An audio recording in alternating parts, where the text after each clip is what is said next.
I think it started, Doctor. It did? Okay. Oh yeah, now I can see it. Yes. Okay. So uh, inshallah, we're gonna start with the next level of our design from today onwards for the next maybe couple of weeks. And our focus now will switch from as we were talking about architecture in the beginning, and then we were talking about the packages the other day. Now we're going to focus on the next level or more for the detailed design, which is the classes. So we're going to focus on classes and how we can come up with the good class diagrams and good class designs. And then subsequently we'll move on to the catalog of design patterns we have, which again helps us come up with good structure of an application at a class level. So our focus is slightly going to change from now. We're going to actually digging into more towards the more detailed class level design decisions. And of course, and as we move to class diagram, of course, we will try to see more and more of source code, because we're coming to a stage where basically, the classes and its corresponding source code start making sense. And we need to look at these two things together to really comprehend and basically understand and appreciate uh, the structures we are creating or the decisions we are taking to improve the structure of the class diagram. Ready for this now?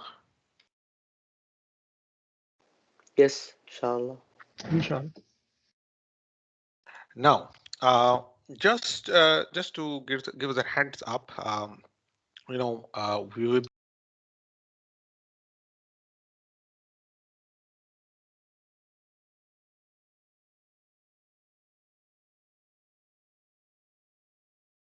Victor, you are muted, I think. oh, sorry. Yeah. So we are talking about we're going to talk about the solid principles now, right? And these solid principles are a bunch of principles which are there for help us design class diagrams in a better design structure. So each one of these words is solid. The first letter stands for a principle. So we have something called single responsibility principle. So S stands for that. O stands for open close principle. And L stands for the Liskov substitution principle. I for interface aggregation principle, and D for dependency inversion principle. Uh, these principles are not that difficult, to be honest, but sometimes it can take a bit of focus for us to really understand and, more importantly, appreciate their real benefits. So I like to have your special attention for these series of discussions we're going to now have. Probably we'll be only talking about these two today. I want to go slow. I want to make sure everybody understands it. They are not difficult, especially these two are very easy to understand, but I like to go slow just to make sure we are, on the same page on understanding these principles. So let's look at the first one, which is the single responsibility principle, and then we'll go to open close principle. So what's the single responsibility principle? Again, remember, keep in your mind, we're talking about the solid principles, and S stands for single responsibility. It says a class should have only one and only one reason to change. Right? So if I have a class, I should be changing it, and I should only change it for only one reason. In other words, a class should have only one job. Now, before I explain these solid principles, and especially the single responsibility principle, do you recall the discussions we had in the beginning of the semester about the classes, fundamentals of the classes, where we talked about the abstraction, the encapsulation, the inheritance, and the polymorphism? Yes. Yes. Right. So those concepts are they were the fundamental concepts of a class, diagram in a sense. Now we're going to those principles are still valid and they're still there. We are actually now coming up with a next abstraction level or next level of understanding that how we can use those principles in a better way to come up with a better class diagram. So this single responsibility principle is, is very clear. It just says that, a class should have only one reason and one reason to change. In other words, a class should only be doing one task, one job. And if you recall, remember abstraction. What was abstraction? The fundamental concept of abstraction. To put only the essential qualities Exactly. in the class. Exactly. So, in other words, what we are saying here is that a well-designed application, each class should have only one single responsibility. And of course, this is like your special attention here. Responsibility here, we're talking about in the principle when they say single responsibility. This responsibility word is being used in the sense of what? In the sense of only one reason to change. So there should be only one reason for a change in the class. In other words, it should be doing only one type of job. So when a class handles more than one responsibility, any changes made to the functionality might affect others, which is very easy and obvious, isn't it? That if you have multiple responsibilities, in other words, this class is doing multiple tasks at the same time, then this means, any changes to that functionality within it or other parts of the application, it can have an impact on them, definitely, right? And that's a bad thing to have in a small application anyway, but that becomes a real big nightmare from testing, from maintenance perspective. If you have a complex application, which is now, you're not going to have an application which is very only 5-6 classes. Most of the time there are so many different classes, and if you're not careful from this principle perspective, then you might end up, whenever you're going to make a change, you might end up doing a lot of effort and work in trying to retest the application, which is of course a very huge cost. So by making sure that each module encapsulates only one responsibility, you can save a lot of testing time. You can make a lot of saving in something called regression testing, which inshallah you guys will learn in your 326 course, the testing course. And that's one of the very costly testing process, and it's a very hard one as well, especially if you have a very complex application. And of course, by applying this principle that each module only does one job, change, the system is more maintainable. Well, let me explain this with the help of a simple example to begin with. So let's say we are writing an application for a bookstore. And as I said, now we are moving into the level of design where we'll be seeing a lot of source code, because some of these concepts make a lot of sense from a source code perspective, because at the end of the day, you're writing a source code. So have a quick look at this. What is happening in this class?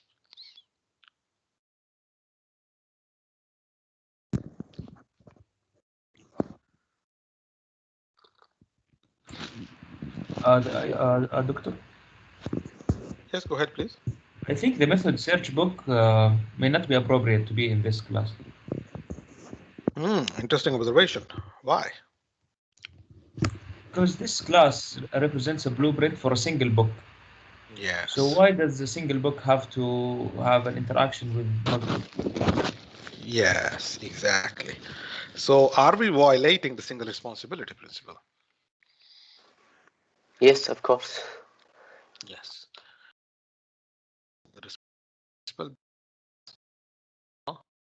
If I have to see, remember at the end of the day, it is all about change, right? So if I have to make a change here, or I have to make a change here, it has the rippling effect on others and other parts of the application as well, right? So our single responsibility says, only should have a class should have only one responsibility at a given time. While as you guys observed, this class is, one part is all about, setters and getters, and other is about searching. And as per this rule, we should not be mixing them together. So basically what we can really do is, we all understood this now, I believe, so that code violates the single responsibility principle because it had two responsibilities. First, it sets the data related to the class, like the title and that could be completely two different things. Everybody understood this this principle before I move on to look at it and discuss the solution for this? Doctor. Yes. Yes, Mohammed, please. Doctor, yes. In this example, I think it's a simple example. So some examples would be like more complicated, and there is too many overlaps inside it. So how could we really distinguish between the responsibility? How could we say like this is one responsibility and this is another one? And also another point, does retrieving the informations or values count as a responsibility? Fair enough. Fair enough. Now, when we talk about the responsibility, we said that responsibility is in the sense of change, right? This is in sense of, I think that was somewhere here. So it is in the sense of having reason for changing. Right? Yes. So this means that if I have to make a change in this piece of code for whatever reason, either there will be a change in the search book method, right? Or there will be change in the way we are setters or getting the titles and authors, right? In this simple example, correct? Yes. So hence we said that it's violating the single responsibility. Now your observation is spot on that this is such a simple example. It's very obvious. In a more complicated applications, how I'm going to judge. Now again, the judgment will belong to, and I'll make this comment later as well, but since you asked, judgment is on the responsibility is not on the number of methods, right? It's not that you should have 4 methods or 3 methods, and anything more than that is a problem. No. The whole idea is what could be the different reasons this class will change. If there are multiple reasons for the code to change, then we are violating this principle. Now, because say for example search, you can have multiple methods for search, and maybe there are different types of search, right? Yes. But they are all search at the end of the day. So you can say that these search are one responsibility. So this, of course, this will be specific to the domain naturally, and you will have to make a more informed decision on whether this change is intermingled or overlapped or not.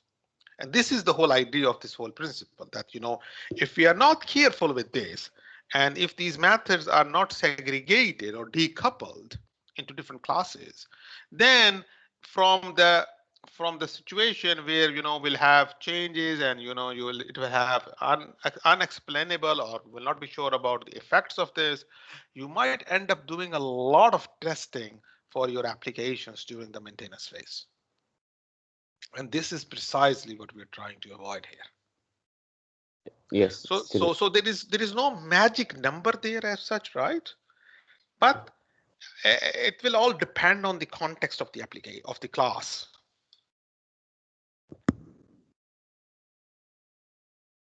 Yes. I see it now. Yes. It's a good question, actually. So it's good we clarified this, and inshallah I'll touch on this when I'm going to show a UML diagram of this example. So we all agree that it's violating the single responsibility principle, and of course we all now know that these are the 2 places where we are violating it. Everybody on board with me on this, please? I want to make sure everybody understands this. Yes, sir. Okay, cool. Yes, Yes. Clear. Alhamdulillah. So of course the solution is simple. What we'll be doing is we'll be decoupling these 2 responsibilities, and what we'll be doing is we will be creating a class called book, which is purely focusing on setting the title, or setting or getting the titles and the authors, and we call it class book, for example, in this case. And then we'll have another class. Now my question is, are we following the single responsibility principle now?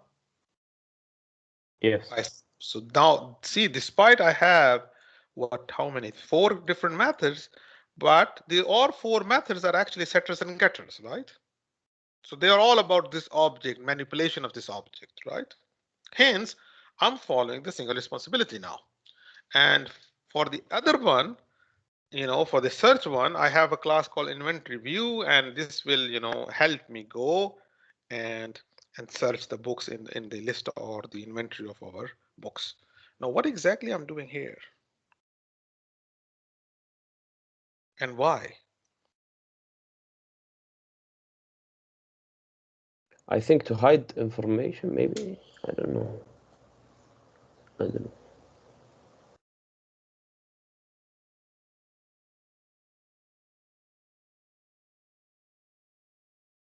What exactly we're doing here? So we have this book, right? What this will do? It's a structure. It's a constructor. book. Constructor, I mean, yeah. Yeah, so we have a book object here, right? We created a book object here, right? Mm. And then in the inventory book constructor, what we are doing here?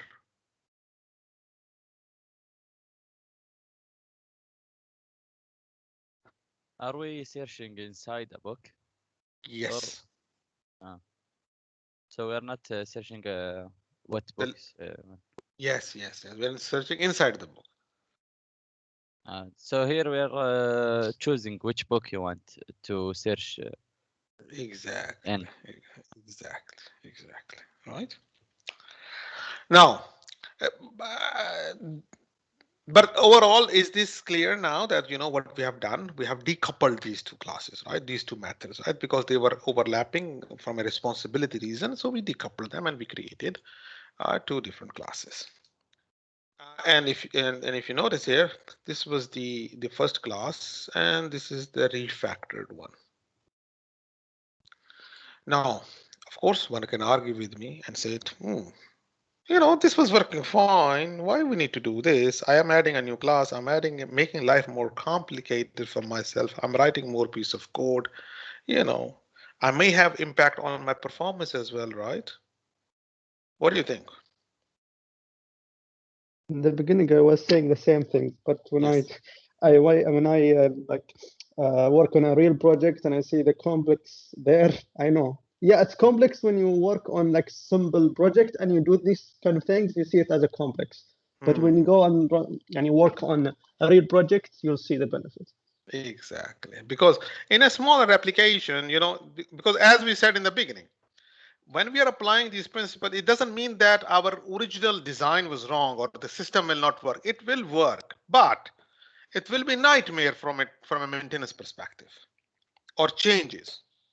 While the segregation will really give you a lot of benefit because it will make your system more modular. All right. And it's a trade-off you're doing. So you're doing a trade-off here to get benefit for enhancements and maintainability and testing and so on and so forth. And especially imagine with me now in a large projects, there will be multiple developers, right? So this segregation always helps. Everybody's comfortable with the rule, with this concept, this principle? Doctor, is the relation between them generalization? Yes. Don't worry about the notion. It's just I can call it an association, simple association. All right. Yeah.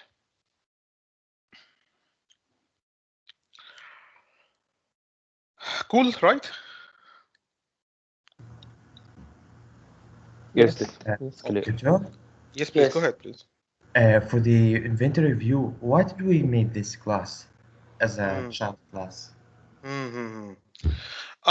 Actually, to be honest, it's not a child class. If we look at it, it's just it's not extending it. So it's just an association.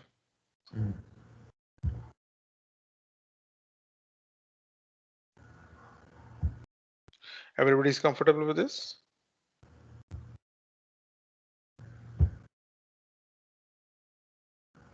So, doctor, you mean This class is inside the book class? No, simple association. See? All right. Got this point. Yeah, right. Because this is just a book class, and then you're creating a a book object, and then you're manipulating it. Inheritors would have been if we extend it, right? Okay, so I think everybody is comfortable with the first principle, right? I think I can feel comfortable to move on to the second one now, right? Okay. The second one in our solid principle, again, is with reference to the letter O, which is open close principle. So let's see what is an open close principle. A module, in our case a class, should be open for extension but closed for modification.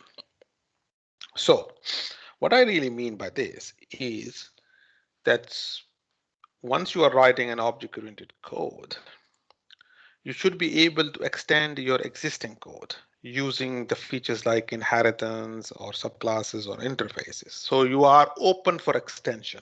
So when we say open close principle, it means a class is open for extension, means you should be able to go on and extend your existing code using the concepts of inheritance and interfaces and so on and so forth. But at the same time, you should never modify the classes or these interfaces or other existing code. You should never modify your already existing code, especially if you use them in production. In other words, the system is already in the production. And the reason is it can lead to some unexpected behavior. And in other words, if you want to add a new feature, you can add it by extending your code rather than modifying it. And the real benefit here is that it will help you minimize the risk of the failures, the bugs, and hence the testing, and especially the regression testing, and so on and so forth.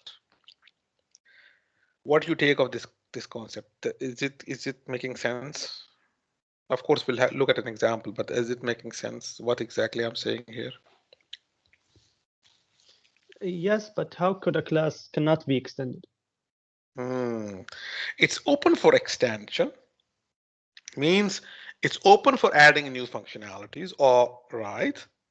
But we are saying that yes, go on and add new functionalities by using the concept of inheritance, but don't modify the existing code.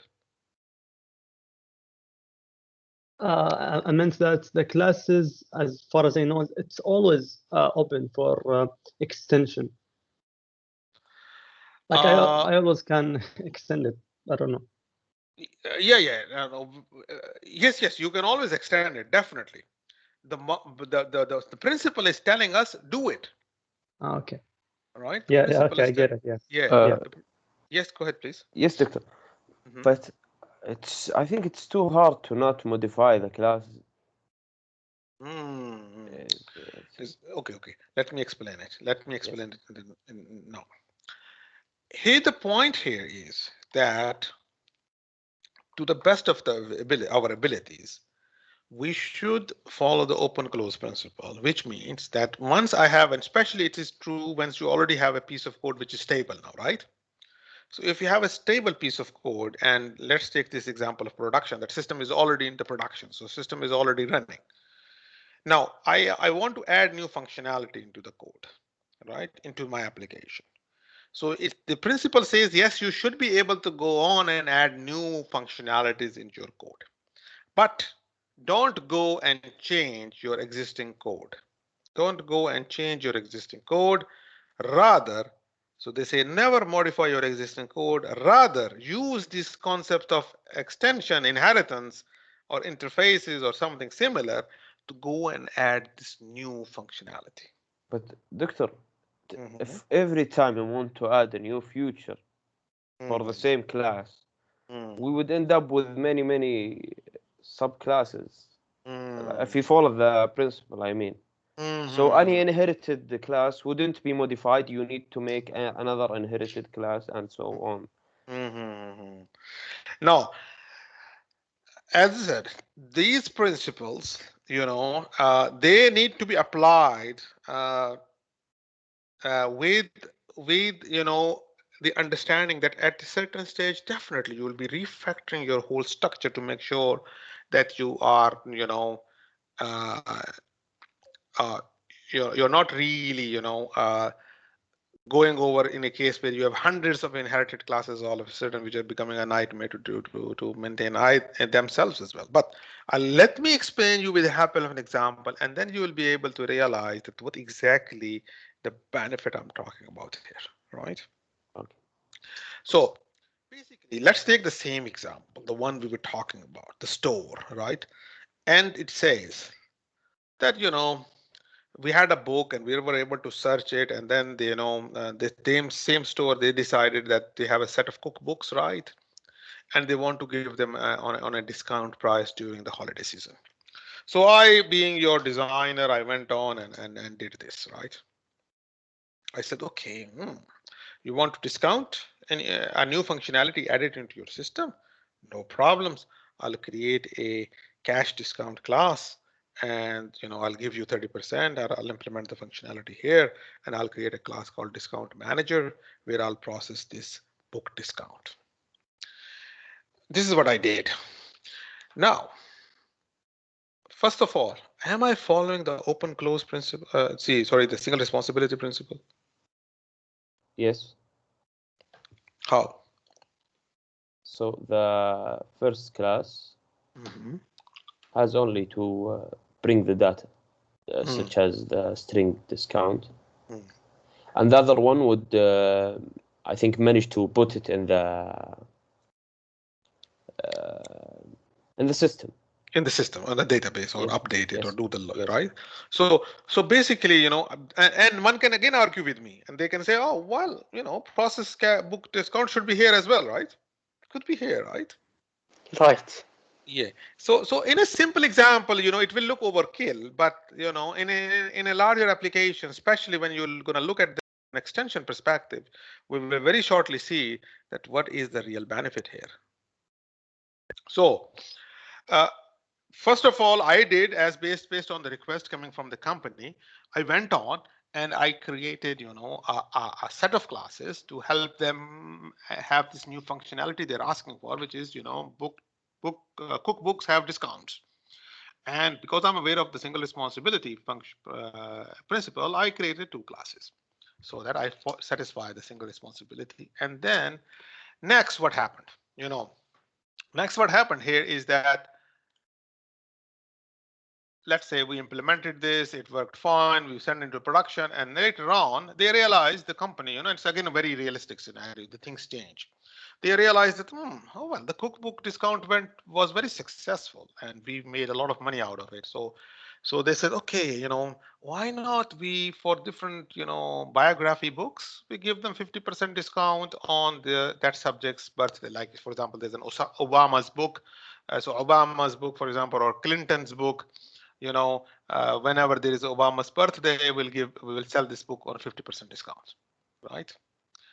And this is a real scenario. This is a real thing, by the way, in a sense that in the companies, usually, especially the sales managers, if you have a product which is to do with a lot of sales stuff, they do a lot of these things, and they're not able to predict it. They look at different things, they try different things, and if it works out, they do the same things for the other products as well. So they might come back to us and say, oh, well, now because the cookbooks was amazing, discounts were amazing, well, we want to do the same thing for the biography books as well. So, well, I did the same thing again, right? I went down and did the same thing as I did for the cookbook. I said, okay, I'll create a biography discount, and now this time we'll give 50% on the birthdays and so on and so forth. And I went on and made a change here, because now I have a new kind of discount. Will it compile? Yes, doctor. Yes. Yes. But I think it's very specific way of Exactly. processing discounts. Exactly. It's a very specific way of doing it. Now, am I violating? And I'm deliberately going through this example in this way, so that we appreciate this principle. Now, with experience, probably you will be able to do this in a quicker way, right? So am I violating the open close principle? This is my question. Yes, No. Doctor. I think Okay, because you, yes, you can yeah, go. go ahead, go ahead. Yes, because you add another feature to discount manager. So, as you, according to what you said previously, that you can't do it. You need to make an extension. Exactly. In other words, we are open for extensions. That's what the open means. We're open for extension, but we're closed for making changes into the existing classes. Yes. All right. So yes, definitely, we are violating, or basically we know we are violating the open close principle. But this is the reason we're violating this open close principle. Everybody on board with me on this point? Doctor? Yeah, go ahead, please. Aren't we also violating the abstraction for the discount? And how?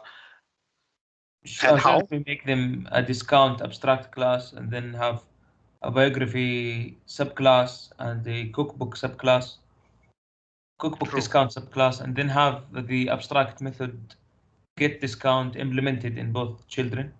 True. Absolutely. That's the solution. That's the solution. All right. Now, and I'm very happy you pointed this out. It's coming shortly, but I'm very happy you pointed this out. So see, the reason is what's happening now. Because of your experience of looking at this or anticipating this, right? You're thinking that, why not I create an abstract class and use the inheritance and have concrete classes, right? Which is absolutely true. When you do that, actually what you're really doing is you're following the open close principle, right? That you don't want to make changes into the classes whenever you're going to have a new functionality, right? You want to have a better hierarchy that, if a new functionality comes in, I don't impact the other ones. Because when I'm not going to impact the other ones, and when I'm not going to make a change in the other ones, definitely I'll not have to worry about that unit testing, that kind of integration testing at all. I only focus on the changes I'm doing. I test it and I only focus on the impact of those changes, not the whole application, because otherwise it will become a nightmare for me to test. Right? So absolutely, the solution you suggested is actually the solution which actually satisfies the open close principle. So I'm deliberately going this way so that you appreciate and understand that what is the real meaning of this principle. And we apply them, by the way.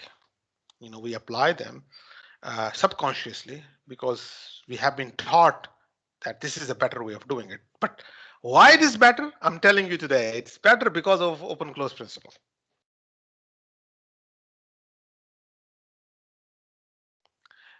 Everybody on board with me here on this point?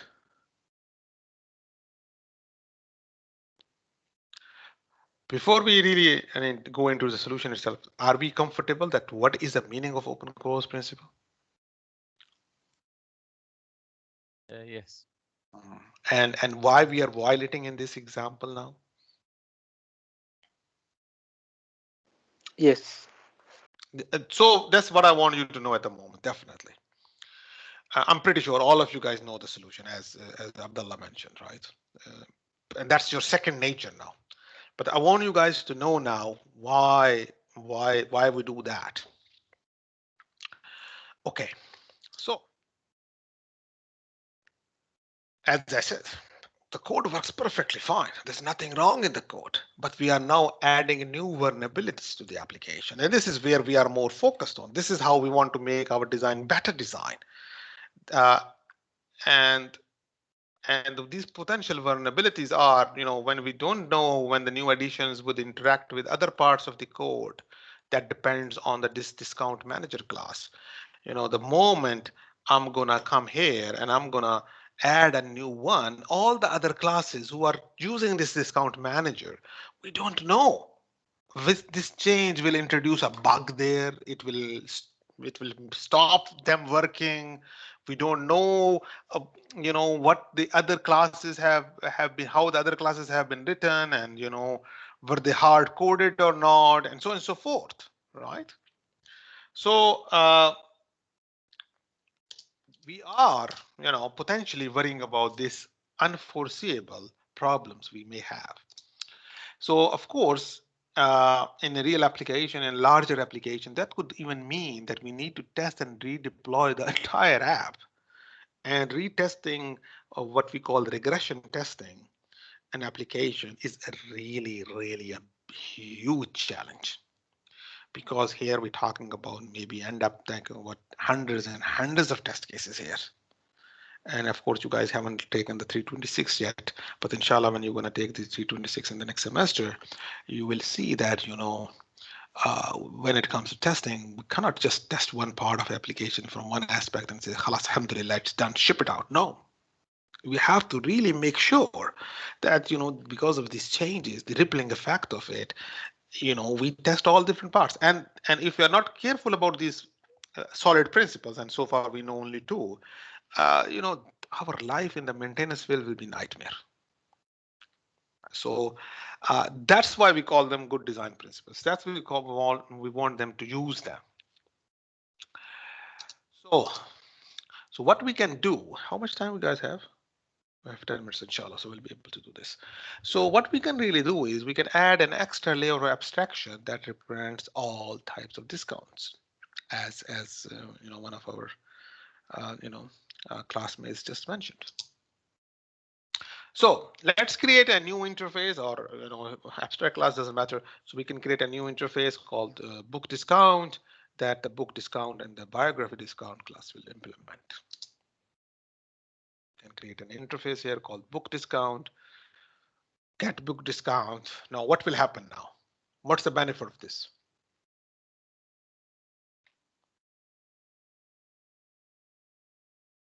Polymorphism in the discount manager. It can use the get discount method. Exactly, spot on. So basically, cash book, now we'll implement this interface and we will use the polymorphism, we'll use the overriding, and we'll have our own specific implementation for it, right? And so is true for our biography discount as well, right? And as a result, what we have done, now the discount class can refer to the book discount interface instead of the concrete classes. All right. And we can have, the discount manager, and, it processes the book discount, and depending on which book discount we're talking about, which type of book we're talking about, it will go, and because of the polymorphism, it will go and implement or get the data from the right object, correct?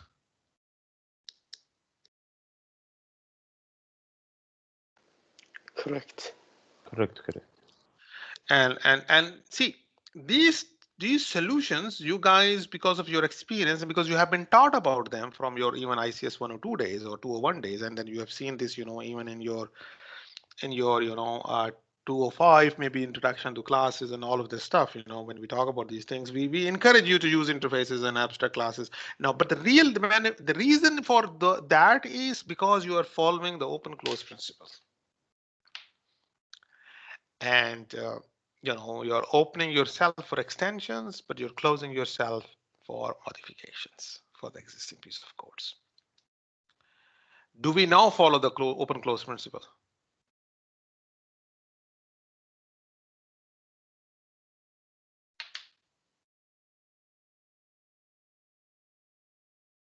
By having these different classes? Yeah, of course. Yes, doctor. Yes. Yes, right. Yes, doctor. Alhamdulillah. So I think we all understand this principle now, right? So basically, just to recap, just to cap it off for today, we can now add a new cookbook discount class without really needing to move and go and change the existing code base. In future, we can also extend our app without, with other discount types and so on and so forth. So we can really go on and change this stuff. So in a summary, in a summary, we have, looked at these two principles today. The single responsibility principle and the open close principles, and you basically kind of understand them. Inshallah, on Tuesday we'll look at the list cost substitution principle. We'll see if we're able to really understand this one, because this is a bit a trickier one. This is a bit trickier from an understanding perspective in the first go. So we'll see if I can I can explain it in one lecture. If I can, then I'll talk about the interface segregation and dependency principles. They're not that difficult either. So this is a plan. Inshallah, we'll look at them. Probably we'll look at some more examples if you're interested in these two ones, right? With this we can we're kind of, this is what I wanted to go slow deliberately on these solid principles, because just to make sure we understand them in a clearer way. Any questions on this, please?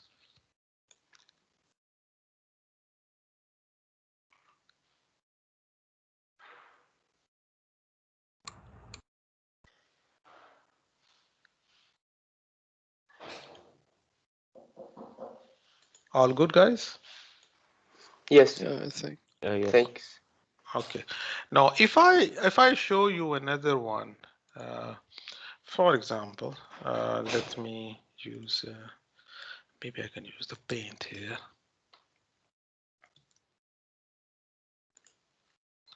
Will I be able to zoom in the paint?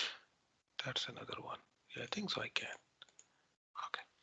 Let me share you another screen now, just to give you guys another example.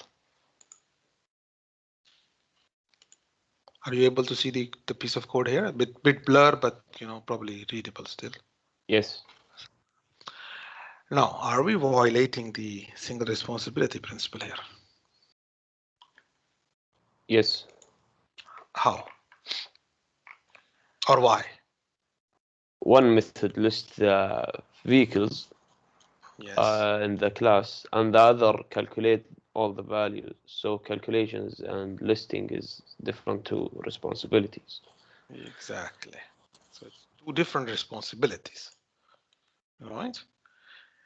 And again, it's because in this case, again, the responsibility means there could be different reasons for changes, right? So I can change the way we calculate the values or how we get the vehicles, right?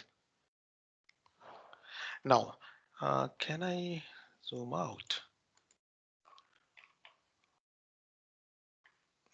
Maybe I'll have to stop the sharing here.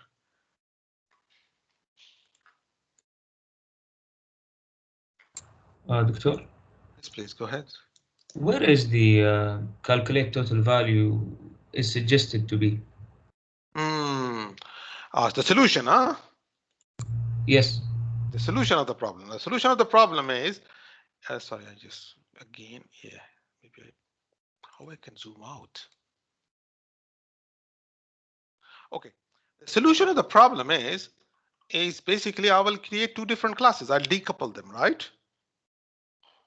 So I'll create a class called, for example, vehicle resource, which only will be talking about getting the vehicles, and I will have another class called whatever vehicle, calculation or service, where I'll only talk about the calculation of the total.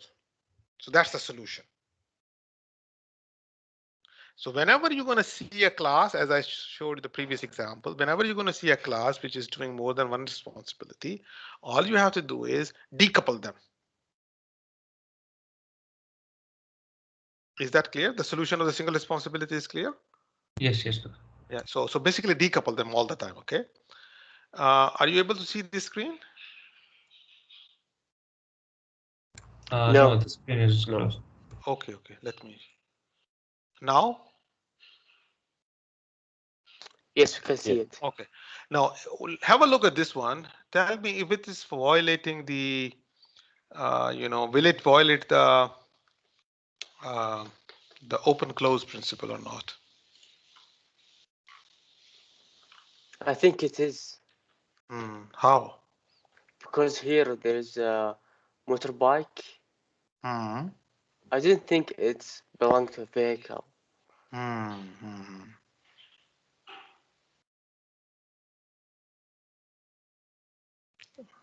because the violation will start happening that if I add a new, so for example, let's say vehicle is a car, right? We'll accept it, and we also understand that motorbike is also a vehicle, right?